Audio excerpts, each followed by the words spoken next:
Как да използваме по-ефективно и ефикасно публичния ресурс и европейските средства?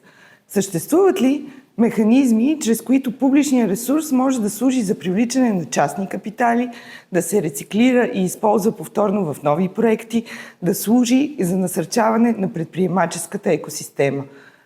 Какъв е опитът с финансовите инструменти в България? Познати ли са?